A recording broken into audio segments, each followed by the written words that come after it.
I'm looking for an idea that just makes me feel something and gets my gut and makes me think. It's the obvious thing to say, but I really wish I'd done it. And there were a couple of pieces today that I thought if I'd done it, that's a career-making piece of work. And I think that what I was looking for was ideas that were, I get an emotional reaction that I'd wish I'd done myself, that I'd hated the people who'd made them because I was resentful of their forthcoming success. And I think that those kind of emotional triggers when I'm watching something are the things that I'm feeling and looking out for. And I got that kind of quite a few times over the few days of judging. So as a juror, what I'm really looking for is for something that kind of, is so good it kind of makes me angry that I didn't do it myself. Well, the thing that I'm looking for in an idea is obviously an idea.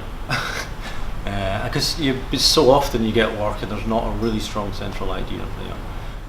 I think the biggest thing to look for is a breakthrough idea, but probably more than that is something that really connects emotionally. So what really stands out? Like, I just go like, what do I love?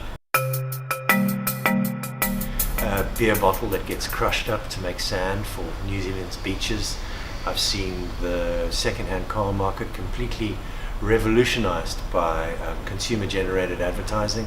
My favorite was the pedigree campaign, the child replacement. I think it's brilliant.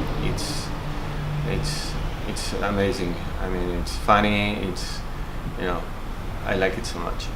One was a hair print for Cochlear, and that was a genius bit of innovation, where basically you got your unique hair print, but you could use this widget which you could apply to every single thing you watched and heard on the internet from that point on, and it would equalize it to your unique hair print.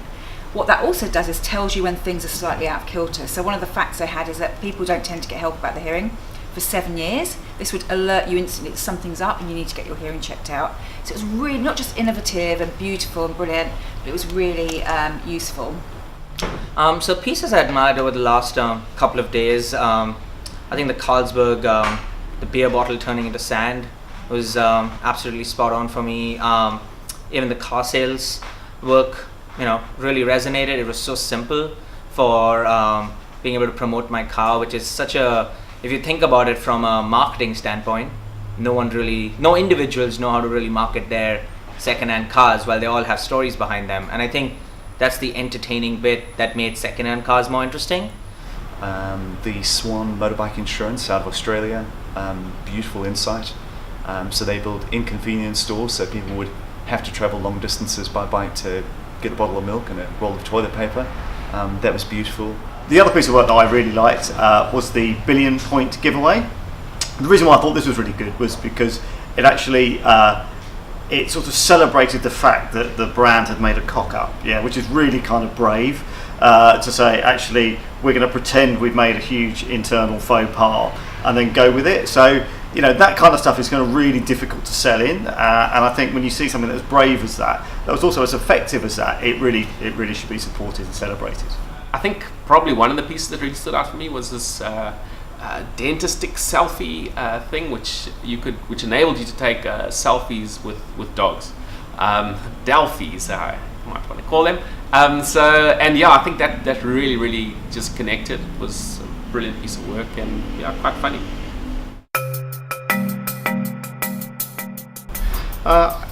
Certainly, I think making sure that the submission is very focused, that there's no extraneous elements in there, making sure that the strategy is very clearly tied to the actual campaign, and then making sure that the results tie all the way back through to the strategy, so the thread goes all the way through.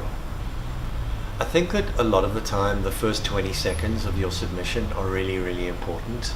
You have to drop somebody into a place of intrigue and then excitement. I think you should reveal your idea quite quickly. I don't like necessarily being taken through a minute and a half of gumph. So simplicity, brevity, and let your craft shine through in your case studies as well. If you've got a beautifully crafted piece and you've got a shite case study, the two things aren't going to intersect very well. I would expect the craft of your case study to be as good as everything else that I'm seeing, and it will disappoint me if that's not the case.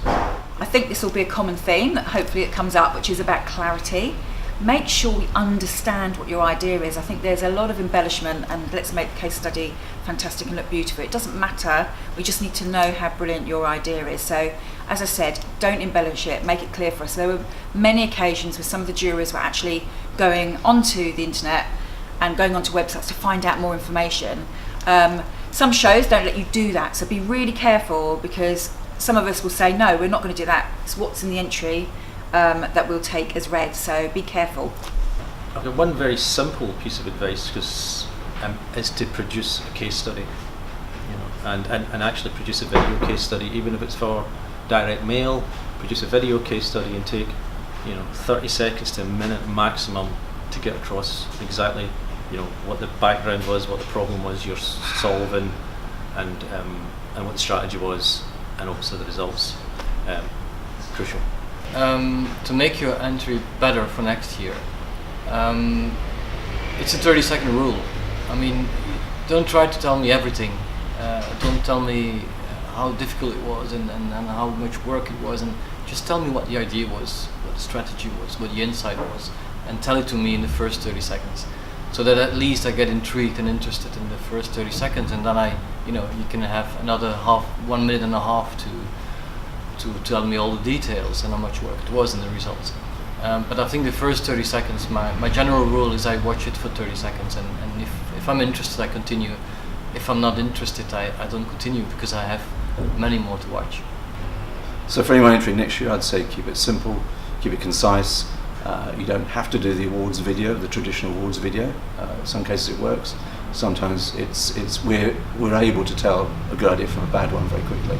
So it doesn't need to be an elaborately told story. We can see very quickly whether it's an award win or not. But keep it simple, keep it concise, and just make sure that the problem is well described and the solution is there as well.